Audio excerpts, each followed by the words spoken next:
जय हिंद दोस्तों, welcome to my vision classes. जैसा कि आप सभी को मालूम है, रेलवे के एग्जाम चल रहे हैं और इसीलिए हमने आपको यहां पर प्रीवियस ईयर के कुछ सिलेक्टेड क्वेश्चन लेकर आए हुए हैं। कोशिश ये रहेगी कि डेली आपको एक वीडियो अपलोड करा दिया जाए ताकि आप उससे प्रीवियस ईयर के कुछ सिलेक्टेड क्वेश्चन, मतलब जो यूनिक क्वेश्चन है थोड़े अलग से, वो वाले क्वेश्चन जनरली जो आपको बुकों में मिल जाते हैं वो वाले क्वेश्चन ना होकर के कुछ अलग अलग क्वेश्चन जो आपके पेपर में दोबारा आने के चांसेस हैं, जिसमें आपको कुछ रोचक जानकारी देखने को मिल सकती है, कुछ डिफरेंट क्वेश्चन है, मतलब कुछ कॉम्प्लिकेटेड क्वेश्चन है, मतलब हटके सारी चीज़ें रहेगी। आपको कुछ ना कुछ फायदा देखने को मिलेगा और इनसे आने वाले एग्जाम जो भी आपके रेलवे एनटीपीसी है, ग्रुप डी है, इनमें बहुत मदद मिलेगी। इन सारे क्वेश्चंस को आप मगअप कर लीजिएगा। जैसे उस समय के जो करंट अफेयर्स है वो हमने इंक्लूड नहीं किया है, ऐसे स्टैटिक्स जीके टाइप के हमने सारे क्वेश्चंस को इंक्लूड किया है। ठीक है, साइंस के ऐसे कुछ क्वेश्चंस इंक्लूड किए हैं जो अलग हैं, जो आपको जनरली बुक्स में नहीं मिल पाते हैं। चलिए यहाँ देखिए क्या कैसा रहेगा। सबसे फर्स्ट क्वेश्चन पर स्टार्ट करते हैं कि कुछ रोग को और क्या कौन सा रोग कहा जाता है। तो याद रखिएगा कि इसको हैंसोक रोग के नाम से भी जाना जाता है। ठीक है, कुछ रोग को क्या कहा जाता है? हैंसोक रोग भी कहा जाता है। इस क्वेश्चन पर चलते हैं। ये वाला क्वेश्चन, हर क्वेश्चन को हमने इस तरह से इंक्लूड किया है ना कि बहुत बढ़िया सी चीज़ रहेगी और कोई भी आपके फालतू क्वेश्चंस रहेंगे, सारे क्वेश्चन के जब आप देखेंगे क्वालिटी और कंटेंट देखेंगे तो बहुत बढ़िया लगेगा और सारे क्वेश्चन प्रीवियस ईयर से लिए गए हैं। चलिए तो यहाँ पर आते हैं, स्टार्ट करते हैं। हाल ही में खोजी गई पक्षी की एक प्रजाति, जो ये उस समय का क्वेश्चन था लेकिन हमने इसीलिए इसको इंक्लूड किया क्योंकि ये क्वेश्चन अभी भी ऐसा पूछा जा सकता, कोई बड़ी बात नहीं है, लेकिन याद रखिए ये करंट का क्वेश्चन हो जाएगा। तो अभी से भी करंट रिलेटेड चीज़ें देखिएगा कि क्या यूनिक खोजा गया। जैसे अभी मनुष्य के लिए जो जीवाश्म नया खोजा गया, मनुष्य का जो नया अंग खोजा गया, ये सारे कुछ क्वेश्चन ना इंपॉर्टेंट हो जाते हैं। यहाँ पर देखिए अभी कि उस समय एक प्रजाति खोजी गई थी जिसका नाम क्या था? हिमालयन फॉरेस्ट थ्रस्ट था। ठीक है, हिमालयन फॉरेस्ट थ्रस्ट था उसका नाम। ठीक है, तो वो कहाँ पर खोजी गई थी? पूर्वोत्तर भारत में। ये एक्चुअल में है क्या? ये एक प्रकार का पक्षी है भाई। ठीक है, ये हिमालयन फॉरेस्ट थ्रस्ट ये एक प्रकार के पक्षी की प्रजाति है। देख लेते हैं इसके बारे में डिटेल्स में, आपको जानकारी दे देते हैं, प्रोवाइड कर देते हैं। हालांकि आप सभी भी टेलीग्राम के चैनल को जरूर ज्वाइन कर लीजिएगा क्योंकि उसमें आपको हम हर चीज़ की पीडीएफ जरूर प्रोवाइड करेंगे। देख लीजिए ये क्या आएगा। हिमालयन फॉरेस्ट थ्रस्ट एक पक्षी है। 2016 में क्या हुआ था? एक पक्षी की प्रजाति 2016 में खोजा गया। एल्पाइन थ्रस्ट जोथिरा मॉलिसिसा से अलग हो गया था, ये जाने दीजिए, इसका कोई काम नहीं है। बस ये याद रखिए कि भारत में सिक्किम में मिलेगा, दार्जिलिंग में मिलेगा और उत्तर चीन के उत्तर पश्चिमी यूनान की तौर ये पक्षी फैला हुआ है। ठीक है, हिमालयन फॉरेस्ट थ्रस्ट नामक पक्षी। और ये क्यों फेमस है भाई? उनकी आवाज के कारण ये पक्षी फेमस है। नेक्स्ट क्वेश्चन पर चलते हैं। नेक्स्ट क्वेश्चन क्या बोलता है? निम्नलिखित में से भिन्न को ज्ञात कीजिए। देख लीजिए भाई, भिन्न क्या है? साइलेंट वैली, संता क्लार वैली, सिंधु घाटी सभ्यता और दामोदर घाटी। इन निम्नलिखित में से क्या भिन्न है? तो निम्नलिखित में से क्या भिन्न होगा? याद रखिए यहाँ पर संता क्लॉर वैली है। ठीक है, ये निम्नलिखित में से भिन्न हो जाएगा, ऑड हो जाएगा। ये रीजनिंग का क्वेश्चन है बट इसको हमने जीके में इसलिए इंक्लूड किया ताकि क्योंकि ये जीके से रिलेटेड एक रीजनिंग बनाई गई थी। तो संता क्लार वैली जो है ये ऑड है क्योंकि साइलेंट वैली इंडिया में है, सिंधु घाटी इंडिया में, दामोदर घाटी इंडिया में। ये संता क्लॉर जो वैली है ये इंडिया की नहीं है भाई, है ना। तो आप अच्छी तरह से याद रखें, ये सारी चीज़ें आपको पीडीएफ के तौर पर आपको प्रोवाइड करा दी जाएगी। ये संता क्लॉर वैली कहाँ पर है? कैलिफोर्निया के राज्य उत्तरी भाग में सिलिकन वैली है। ठीक है, यहाँ पर कैलिफोर्निया का राज्य है भाई। कैलिफोर्निया के राज्य में ये जो सिलिकन वैली है वहाँ का नाम रखा हुआ है संत क्लारा काउंटी। तो ये याद रखिएगा। चलते हैं नेक्स्ट क्वेश्चन पर। अब चलते हैं इस क्वेश्चन पर। इस क्वेश्चन को रीड कर लीजिए कि 2015 के अंत तक भारत के अंटार्कटिक में कितने अनुसंधान केंद्र स्थापित किए गए थे। तो याद रखिएगा कि 3 अनुसंधान केंद्र थे। ठीक है, 2015 तक 3 अनुसंधान केंद्र टोटल अंटार्कटिका में अनुसंधान केंद्रों को स्थापित किया गया था। चलते हैं नेक्स्ट क्वेश्चन पर। चलिए, ये मोस्ट इंपॉर्टेंट क्वेश्चन आपके पेपर में बहुत ज़्यादा इंपॉर्टेंट क्वेश्चन रोल करेगा कि बांग्लादेश में प्रवेश करने के बाद गंगा का मुख्य शाखा को क्या कहा जाता है। ठीक है, तो याद रखिए बांग्लादेश में ना दो नदियाँ अपने भारत देश की दो नदियाँ बांग्लादेश में जब जाती हैं, एक तो गंगा हो गई और एक कौन सी हो गई? एक ब्रह्मपुत्र हो गई। ठीक है, एक गंगा हो जाएगी और एक ब्रह्मपुत्र हो जाएगी। ये दो नदियों को बांग्लादेश में अलग अलग नाम से जाना जाएगा। गंगा को जाना जाता है पद्मा के नाम से। ठीक है, पद्मा के नाम से अच्छी तरह से लिख लीजिएगा, पद्मा। ठीक है, और उसके बाद क्या हो जाएगा? ब्रह्मपुत्र को किस नाम से जाना जाएगा? ब्रह्मपुत्र को जमुना के नाम से जाना जाएगा। और बांग्लादेश में जाकर इन दोनों नदियों का संगम हो जाता है। इट मीन्स कि ये दोनों नदियाँ आपस में मिल जाती हैं। तो पद्मा और जमुना, क्योंकि अब हम इसको गंगा और ब्रह्मपुत्र नहीं बोल सकते क्योंकि बांग्लादेश में इसको किस नाम से जाना जाता है? पद्मा और जमुना। तो पद्मा और जमुना के मिलन से फिर क्या बनती है? मेघना। ठीक है, वहाँ पर इनके संगम को क्या बोला जाता है? मेघना कहा जाता है। तो आई होप कि आपको ये सारी चीज़ें याद होनी चाहिए। तो यहाँ पर क्या बोलता है? गंगा की मुख्य शाखा को क्या कहा जाता है? तो यहाँ देखिए क्या कहा जाएगा? पद्मा कहा जाएगा। कौन सा कहा जाएगा भाई? गंगा की मुख्य शाखा को पद्मा कहा जाएगा। आई होप कि आपको ये बात क्लियर होगी। और ज़्यादा हम क्लियर कर दें कि भाई क्या क्या चीज़ें रहेगी। ठीक है, ऑप्शन से आपको क्लियर करवा दें क्या क्या चीज़ें ऑप्शन के इंपॉर्टेंट है यहाँ पर। देखिए, पद्मा को हमने कहा, पद्मा नदी किसको कहा जाएगा? गंगा नदी, जिसको हम गंगा नदी कहते हैं। अगर ये बांग्लादेश में चली जाएगी तो उसे पद्मा के नाम से जाना जाएगा। हम ब्रह्मपुत्र के नाम से जिसे जानते हैं। अगर ये कहाँ चली जाएगी? बांग्लादेश में चली जाएगी ब्रह्मपुत्र नदी, तो उसको किस नाम से जाना जाएगा? सॉरी यहाँ पर हमने क्या कर दिया, ठीक है। जिसको हम क्या बोलते हैं? ब्रह्मपुत्र नदी बोलते हैं उसे बांग्लादेश में जमुना नदी के, ठीक है। जिसे हम ब्रह्मपुत्र नदी कहते हैं उसे बांग्लादेश में जमुना के नाम से जाना जाएगा। जब ये जमुना और पद्मा का मेल हो जाएगा तो इसे मेघना कहा जाएगा, ठीक है। जमुना नदी और पद्मा नदी का जब मेल हो जाएगा तो इसे मेघना कहा जाएगा। अच्छी तरह से याद रखिएगा, ठीक है। तो आपसे पूछा जा सकता है कि जमुना नदी और पद्मा नदी के मेल को क्या कहते हैं, संगम को क्या कहते हैं, तो उसे मेघना नदी मान लिया जाता है। और ब्रह्मपुत्र गंगा के ब्रह्मपुत्र को बांग्लादेश में किस नाम से जाना जाएगा? तो जमुना नदी के नाम से। गंगा को बांग्लादेश में किस नाम से जाना जाएगा? तो पद्मा नदी के नाम से जाना जाएगा। इन दोनों के संगम को मेघना नदी से। मोस्ट इंपॉर्टेंट क्वेश्चन आपके पेपर में आने के 100% चांसेस हैं, ठीक है। और ये सारी चीज़ें तो हम आपको पीडीएफ में प्रोवाइड करवा देंगे ताकि आपको जितना नॉलेज हो सके रिवीजन फटाफट कर पाएं, ठीक है। तो यहाँ देख लीजिए कि गंगा को पद्मा के नाम से जाना जाएगा बांग्लादेश में, और ब्रह्मपुत्र को जमुना के नाम से जाना जाएगा। जब दोनों नदियों का संगम हो जाएगा तो मेघना के नाम से जाना जाएगा। और ये कहाँ पर गिनती है भाई? दोनों की दोनों जाके कहाँ गिरती हैं? बंगाल की खाड़ी में गिरती है, ठीक है। तो याद रखिएगा कि बंगाल की खाड़ी में गिरते हैं। नेक्स्ट क्वेश्चन पर चलते हैं। भी हमको इंपॉर्टेंट क्वेश्चन लगे कि ये सारे क्वेश्चन आपसे पूछे जा सकते हैं, तो वो सारी चीज़ें हमने आपको बता दिया। यहाँ देखिए कि क्या हो गया। यहाँ पर क्वेश्चन क्या बोलता है कि इनमें से बताइए एंटीवायरस क्या? तो ये डॉक्टर जो वेब है ना, डॉक्टर वेब एक एंटीवायरस है। यहाँ पर ये मोबाइल एप्लीकेशंस में इंस्टॉल कर लिया जाता है। कभी भी कोई भी डॉक्यूमेंट फाइल जब डाउनलोड की जाती है ना, तो ये स्कैन कर देता है। तो वही एक प्रकार का एंटीवायरस टाइप का रहेगा, ठीक है। डॉक्टर वेब जो है एक प्रकार का एंटीवायरस, तो याद रखिएगा। नेक्स्ट क्वेश्चन पर चलते हैं। बहुत ज़्यादा पूछा जाता है ये क्वेश्चन। लाओस त्यौहार, ठीक है। लासोंग त्यौहार, ठीक है। तो लासोंग त्यौहार कहाँ पर मनाया जाता है? सिक्किम का बहुत फेस्टिवल त्यौहार है लासोंग त्यौहार। बहुत बार पेपरों में पूछा गया है, इसे आप भूल कर मत जाइएगा। बिल्कुल अच्छी तरह से मगअप कर लीजिएगा कि लासोंग त्यौहार कहाँ मनाया जाता है, तो सिक्किम में मनाया जाता है, ठीक है। और भी जितनी भी चीज़ें प्रोवाइड कराएं हैं सारी चीज़ें, इट मीन्स कि अगर एक त्यौहार पूछा है ना, तो आप उससे त्यौहार से रिलेटेड त्यौहार से चीज़ें और भी चीज़ें याद कर लीजिए। बहुत ज़्यादा फायदा होने वाला है। तमिलनाडु का सबसे प्रमुख त्यौहार कौन सा है? तो आप जैसे कि जानते हैं तमिलनाडु का क्या रहेगा? कथकली। तो कहाँ का है भाई? कथकली केरल का फेमस है। अगर कथक आएगा तो ये कथक कहाँ का फेमस हो जाएगा? कथक यूपी का, ठीक है। कथक कहाँ का फेमस है? यूपी का। कथकली केरल का। यक्षगान कर्नाटक का। कुटियाट्टम कहाँ पे आएगा? ये भी केरल का आ जाएगा। अब यहाँ पर अगर मोहिनीअट्टम भी केरल में हो जाएगा, ठीक है। अगर और भी कुछ नाम आते हैं ना, जैसे क्या क्या मेन मेन नाम आते हैं, पहले हम आपको वो बता दें भाई क्या क्या मेन मेन आते हैं। अगर आएगा कथकली, अगर आएगा नाटक, नाटक महाराष्ट्र का फेमस है। हालांकि नौटंकी यूपी की फेमस है। नौटंकी जो है वो यूपी की फेमस है। यूपी की नौटंकी, महाराष्ट्र का नाटक, एमएच का नाटक, महाराष्ट्र का नाटक, यूपी की नौटंकी, ठीक है। और फिर हो जाएगा क्या? कथकली केरल का हो जाएगा। यक्षगान कहाँ का हो गया? कर्नाटक का हो जाएगा। कुट्टियट्टम कहाँ का हो जाएगा? केरल का हो जाएगा। फिर मोहिनीअट्टम अगर आता है, मोहिनीअट्टम, तो मोहिनीअट्टम कहाँ का रहेगा? मोहिनीअट्टम है तमिलनाडु का, ठीक है। याद रखिएगा क्या हो जाएगा? मोहिनीअट्टम जो रहेगा वो तमिलनाडु का हो जाएगा। मोहिनीअट्टम, ठीक है। ऐसा करके रहेगा मोहिनीअट्टम। तो ये कहाँ का हो जाएगा? तमिलनाडु का हो जाएगा। इसके बाद चलते हैं किसमें?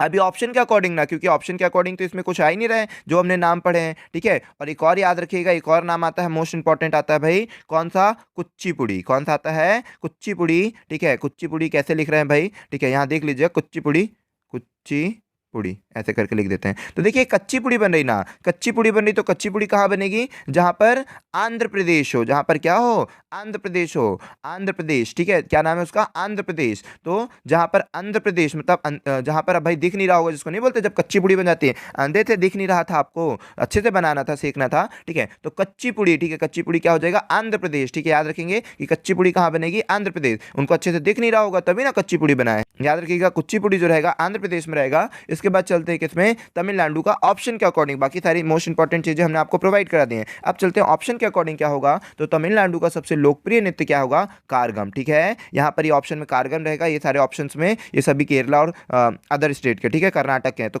यहाँ पर क्या रहेगा? कारगम यहाँ का फेमस लोक नृत्य क्या रहेगा? तमिलनाडु का। इसीलिए लोक नृत्य कुछ एक्सेप्शनल वाले भी आपको याद करके हुए जाना है।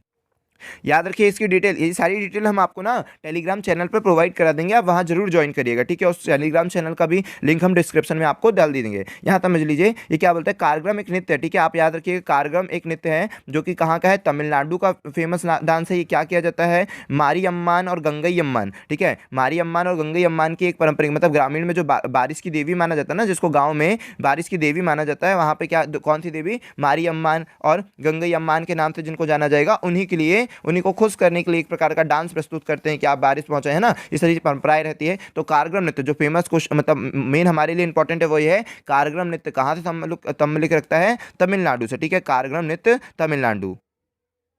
मोस्ट इंपॉर्टेंट क्वेश्चन ये वाला, ठीक है। यहाँ पर ये वाले क्वेश्चन बहुत जनरली लोग गलत कर देते हैं, क्योंकि उनके माइंड में क्या रहता है, 17। हालांकि अगर वो आपको ऑप्शन में देगा ना भारतीय रेलवे में कितने जोन हैं, तो भारतीय रेलवे में जोन में मतलब मैक्सिमम लोगों को 17 ही याद रहता है। यहाँ पर याद रखिएगा कि भाई एक जोन रेलवे जोन बढ़ गया है, 2019 में एक रेलवे जोन बढ़ चुका है, ठीक है। तो पहले 17 रेलवे जोन थे, लेकिन अब 2019 में एक बढ़ गया, तो टोटल 18 रेलवे जोन हो गए। तो याद रखेंगे आप सभी कि कितने रेलवे जोन है, भारतीय रेलवे में कितने रेलवे जोन है, 18 रेलवे जोन है। 18 आपका राइट आंसर हो जाएगा। चलते हैं नेक्स्ट क्वेश्चन पर। तो चलिए रुकिए, क्योंकि रेलवे का क्वेश्चन और फिर रेलवे की अगर हम आपको डिटेल ना दे पाए पूरी, तो फिर तो ये थोड़ी सा वो हो जाएगा। आपको रेलवे की कम से कम इतनी डिटेल तो याद रखे जाना है। तो हमने बोला था कि 27 जुलाई मतलब 2019 बता दिया था, तो 27 जुलाई 2019 को दक्षिणी तटीय रेलवे मंडल, ठीक है। कौन सा रेलवे मंडल जुड़ा है, दक्षिणी तटीय रेलवे मंडल। हो सकता है इस साल आपको पेपर में ये पूछ ले जाए कि नया रेलवे मंडल कौन सा है, नया जोन कौन सा है, तो आप याद रखिएगा दक्षिणी तटीय रेलवे मंडल जो है वो नया रेलवे जोन है। और पहले रेलवे जोन कितने थे, 17 थे, लेकिन अब कितने हो गए, 18, क्योंकि कौन सा ऐड हो गया, 27 जुलाई 2019 को दक्षिणी तटीय रेलवे मंडल को जोड़ा गया है। क्योंकि ये तो बहुत मोस्ट इंपॉर्टेंट क्वेश्चन हो जाता है, पूरे भारत देश में केवल 18 रेलवे जोन है, और उसमें भी एक मतलब कि अब 17 थे, अब एक बढ़ गया है नया रेलवे जोन 2018 में। तो ये 2019 में, क्योंकि ये पेपर 2016 में हुआ था एनटीपीसी, अभी 2019 में बढ़ा है, तो टोटल कितने हो जाएंगे भाई, 18 रेलवे जोन हो जाएंगे। तो याद रखिएगा ये सारी चीज़ें आपसे गलती नहीं होनी चाहिए, ठीक है। चलते हैं नेक्स्ट क्वेश्चन पर।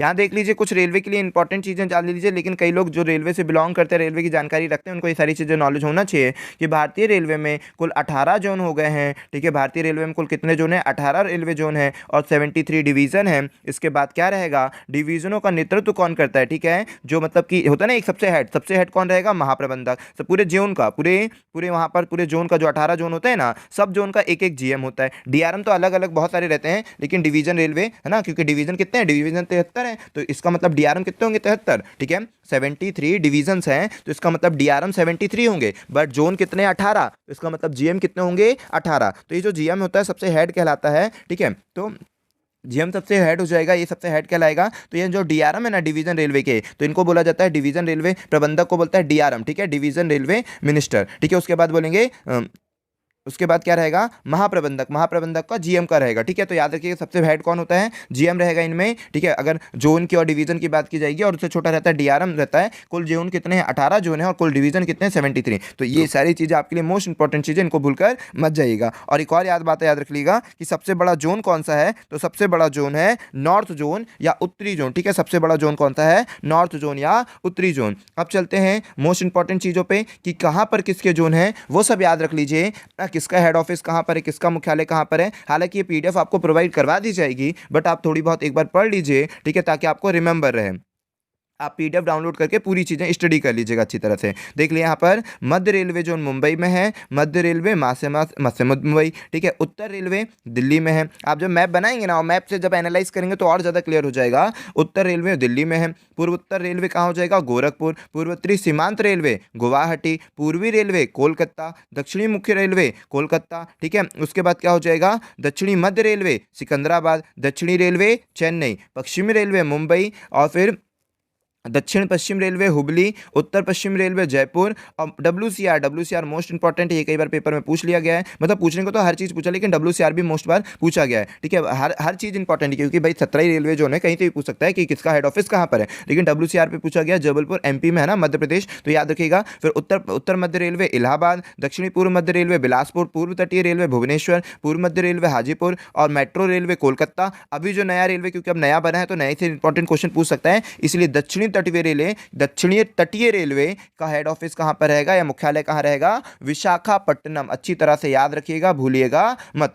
दक्षिणी तटीय रेलवे का विशाखापट्टनम। बाकी सारी चीजें भी हम आपको प्रोवाइड करेंगे, वो भी अच्छी तरह से पढ़िएगा। बोलिए, देखिए यहां पर क्वेश्चन क्या बोलता है, उस देश का नाम बताइए जिसकी मुद्रा रुपया नहीं है। तो उस देश का नाम बताइए जिसकी मुद्रा रुपया नहीं है, तो वो देश कौन सा है भाई? यहां पर नेपाल की मुद्रा है रुपया, पाकिस्तान को भी रुपया कहेंगे, श्रीलंका में भी रुपया होगा। म्यांमार की करेंसी को बोला जाता है क्याद। ठीक है, म्यांमार की करेंसी को बोला जाता है क्याद। तो ये याद रखिएगा कि म्यांमार की करेंसी को रुपया नहीं कहा जाता है। तो किसको कहा जाता है रुपया? वो भी, और किसको नहीं कहा जाता वो भी। और इसका मतलब ये हुआ कि करेंसी भी रिलेटेड जितने भी क्वेश्चन है वो भी आप पढ़कर जाइएगा।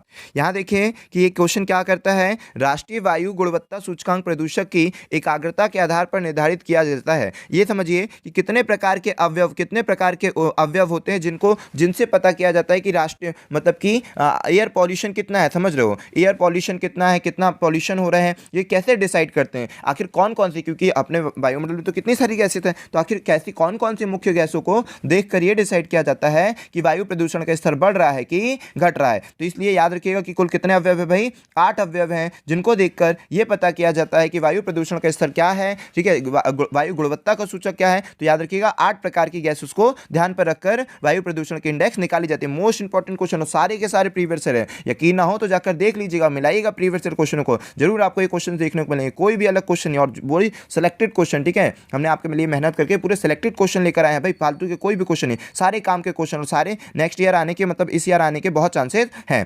सभी चीजें याद रखिएगा। ठीक है, 8 प्रकार की गैसेस को ध्यान में रखकर किया गया है। ये सारी डिस्क्रिप्शन हम आपको अपने टेलीग्राम चैनल पे भी प्रोवाइड कराएंगे, तो जरूर आप टेलीग्राम चैनल को भी ज्वाइन करिएगा, जिसका लिंक हम आपको डिस्क्रिप्शन में जरूर देंगे। यहाँ देख लीजिए, अभी समझ लीजिए, पूरा पढ़ लीजिए कि क्या कैसा रहेगा। चलिए यहाँ देख लीजिए, सारी चीज़ें पढ़ लीजिए कि वायु राष्ट्रीय वायु गुणवत्ता सूचकांक कौन जारी करेगा? AQUI प्रति महीने क्या करता है? CBC द्वारा एक संख्यात्मक मान और एक कलर। ठीक है, जो अच्छा एकदम वो रहेगा, साफ सुथरा ब्लू कलर दे दिया जाएगा। ठीक है, ब्लू फ्लैग दे दिया जाएगा। ठीक है, इस तरह की सारी चीज़ें रहेगा। और संख्यात्मक मान की इसको कितना पॉइंट दे रहा है, कितनी यहाँ पर पॉल्यूशन, इस तरह से उनको इंडेक्स में जारी किया जाता है। ठीक है, PM 2.5 PM 10 इस तरह से रेट जारी कर दिया जाता है, कितने मॉलिक्यूल है इतने यहाँ पर प्रदूषण, इस तरह से रहेगा। और ये सारी गैसेस हैं, इन बेस पर ही, मतलब टोटल 8 गैसेस हैं, इन्हीं बेस पर डिसाइड किया जाता है कि कौन कौन सा पॉल्यूशन हो रहा है। जैसे सल्फर डाई गैस को लिया जाता है, नाइट्रोजन डाइस को दिया जाता है, कार्बन मोनोऑक्साइड को दिया जाता है, ओजोन गैस को लिया जाता है, अमोनिया को लिया जाता है, लेड को, इन सभी गैसों को लेकर डिसाइड किया जाता है कि वायु पोल्यूशन कितना बढ़ रहा है। तो सारी चीजें हम आपको PDF पर प्रोवाइड करवा देंगे। और इसी से हमारी कोशिश हमेशा यही रहेगी कि हम आपको जो प्रीवियस ईयर के इंक्लूड है ना क्वेश्चन, उसमें बहुत सिलेक्टेड क्वेश्चन लेकर आएँ, कम से कम क्वेश्चन और बेस्ट क्वालिटी हो, बेस्ट इसके चांसेस बहुत ज़्यादा हो आपके पेपर में आने के लिए। वो सारे सिलेक्टेड क्वेश्चन आपको जरूर लेकर आएंगे। मैथ्स की कुछ सीरीज़ बना देंगे जिसमें मोस्ट इंपॉर्टेंट क्वेश्चन रहेंगे। ठीक है, वो सारे आपको मगअप करके ही जाने एग्जाम में। और यहाँ देख लीजिए क्या रहेगा। अभी देखिए, पर्यावरण प्रदर्शन सूचकांक में 2020 का जो पर्यावरण सूचकांक आया है, उसमें भारत का रैंक क्या है? 168। ठीक है, 16/8। ठीक है, तो 168 आपका प्रदर्शन सूचकांक में रैंक है भारत का। ठीक है, 2020 में करंट का क्वेश्चन आपको याद होना चाहिए। आई होप कि आपको ये वीडियो पसंद आई होगी। अगर वीडियो पसंद आई है तो आप लाइक जरूर करें और सब्सक्राइब भी कर लें। ठीक है, आपको जो भी हम अपलोड करेंगे वो 1 by 1 आपके पास आते रहे, तो उसके लिए चैनल को जरूर सब्सक्राइब करें ताकि आपको नोटिफिकेशन प्राप्त हो और उसके बाद अपने दोस्तों तक ये वीडियो जरूर पहुंचाएं। जय हिंद दोस्तों, बेस्ट ऑफ लक।